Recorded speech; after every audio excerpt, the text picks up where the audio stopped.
comme la richesse de l'Occident.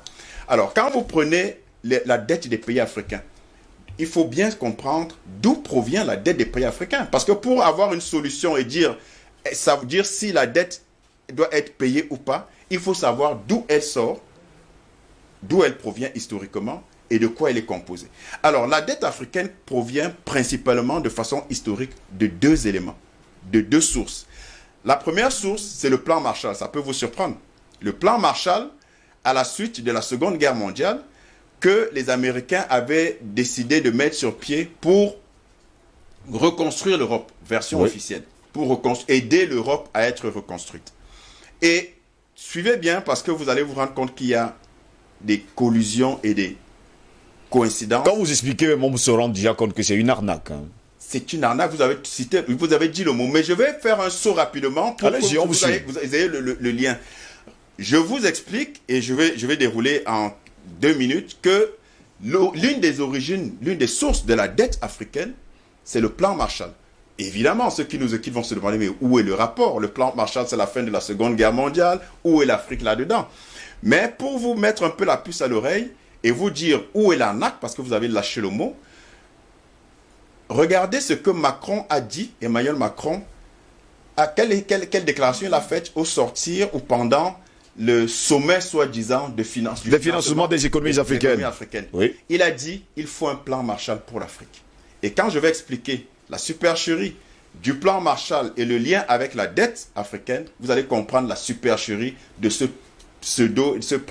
prétendu sommet pour le financement des économies africaines. Et vous comprendrez qu'en réalité, la dette, de façon standard, de façon pérenne, est pensée et conçue dans les seuls intérêts des prêteurs. Et ils n'ont pas intérêt, justement, et ce n'est pas qu'un jeu de mots, à ce que les pays africains, du monde en général, mais les pays précisément africains, se départissent de leurs dettes parce que, justement, cette dette les entretient leurs économies.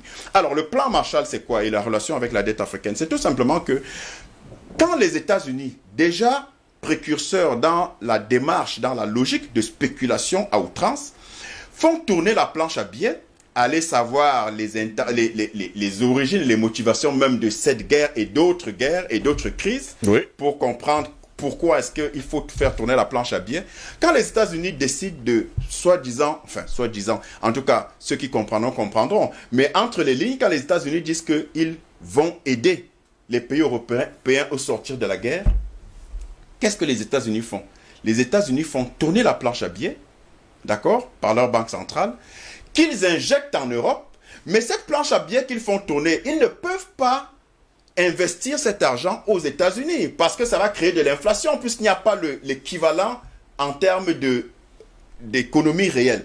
Il faut donc aller en Europe, injecter cet argent du plan Marshall, cette planche à billets qui a produit des milliards et des milliards de dollars, et faire en sorte que les économies européennes qui sont brinque-ballantes du fait justement de la guerre, trouvent le moyen de matérialiser l'argent créé par les États-Unis à travers justement la reconstruction, les activités de reconstruction qui étaient toutes gagnées par des entreprises américaines. Et donc les Américains déportent donc l'usage de cet argent en Europe. Et quand cet argent est remboursé par les Européens, cet argent a déjà une correspondance dans l'économie réelle et ça contribue à faire la fortune et la puissance des États-Unis. Mais quand l'Europe maintenant subit ça des États-Unis, en tout cas d'un point de vue monétaire, l'Europe a donc un excédent de ressources monétaires. Oui. Et qu'est-ce qu'ils font? Ils font affluer ces ressources en Afrique. L'Afrique qui, justement, à cette période est au début des indépendances, des pseudo-indépendances, et ils disent à l'Afrique, pendant que les États-Unis disaient à l'Europe que cet argent c'est pour les reconstruire, ils disent à l'Afrique c'est pour vous construire. Vous êtes des jeunes États, vous venez de démarrer dans, le monde tel qu'on vous l'a conçu, et il vous faut construire vos pays. L'argent a donc afflué, les euro-dollars donc du plan Marshall ont afflué en Afrique, et justement, c'est là le début de la dette, qui était en fait une conversion prolongée des États-Unis via l'Europe pour recycler un argent fictif dans une économie réelle des États africains qui avaient donc besoin de routes, de ponts, de bâtiments et de transformation économique. Ça, c'est le premier point, le plan Marshall, la source de la dette africaine. Le deuxième point, c'est la colonisation, la dette coloniale. La dette coloniale qui était justement de dire, on vous a construit des ponts, des écoles, ainsi de suite. Maintenant que vous êtes indépendants, remboursez-nous. Vous savez très bien ce qui est arrivé à Haïti. Plus de 175 milliards de dollars que Haïti a dû payer en 200 ans. En 200 ans, depuis 1838, à l'époque de Charles X.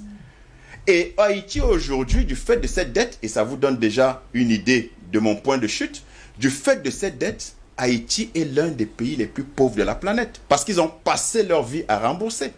Et c'est exactement ce qui se reproduit avec les pays africains et la dette africaine. C'est qu'on nous éternise dans une dette, on nous fait même culpabiliser en nous disant que notre dette et la difficulté de remboursement, c'est le fait de la malgouvernance, de la corruption, alors qu'en réalité, c'est plutôt cette corruption, cette malgouvernance qui sont la conséquence de la dette. Et on se retrouve donc dans une spirale vicieuse et qui nous embrigade comme ça. Et donc, voilà la réalité de la dette africaine. D'un point de vue technique, d'un point de vue historique, avec les deux raisons que j'ai évoquées tantôt, et maintenant d'un point de vue économique, par lequel je finis, mais c'est tout simplement qu'on ne peut juste pas rembourser cette dette. Et je réponds clairement à votre question. On ne peut juste pas la rembourser.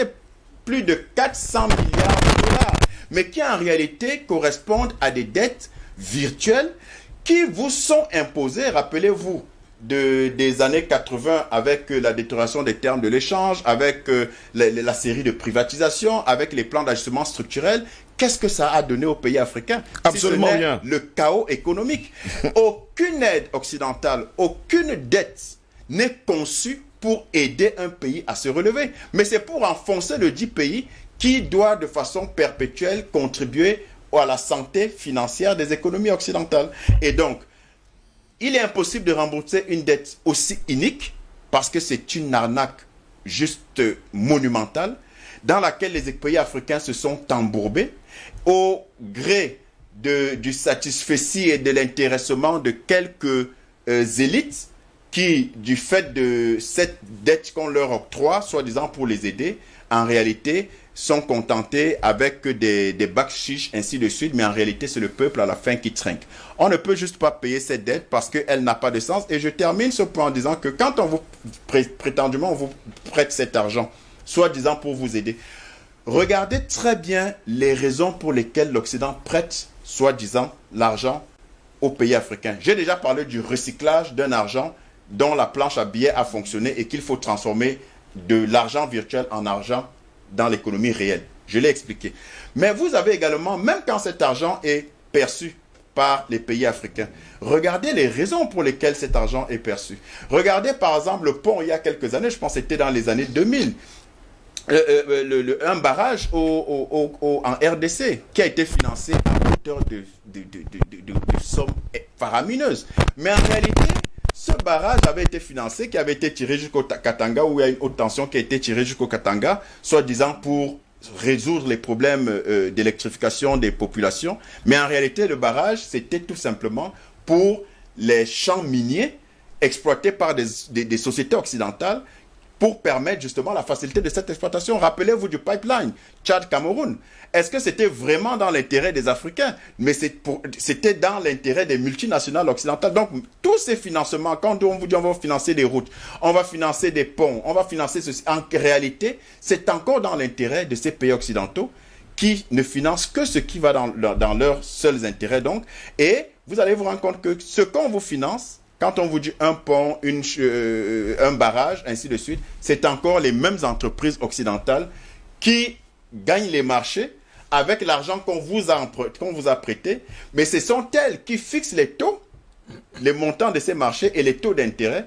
Et quand vous allez rembourser, on va vous demander de rembourser avec des taux d'intérêt. Et quand on va vous dire, voilà, parce qu'on est très gentil, vous avez suivi, vous avez lu ça tout à l'heure dans votre chapeau, 12 mois, vous avez lu ça, je pense, oui. 12 mois de sursis du G20 par rapport à la dette africaine. Ça ne veut absolument rien dire, le sursis, puisque ce n'est qu'une dette qui est décalée. Donc, en réalité, non, on ne peut pas payer cette dette, on ne doit pas payer cette dette. Un, parce qu'elle est injuste, parce qu'elle n'est pas due tout simplement parce qu'elle est fallacieuse, et troisièmement parce qu'elle est inique et illicite. Merci beaucoup pour toutes ces belles explications. On va dire également qu'à vous entendre, cette arnaque, c'est carrément une arnaque, une grosse arnaque depuis de longues années aujourd'hui. Donc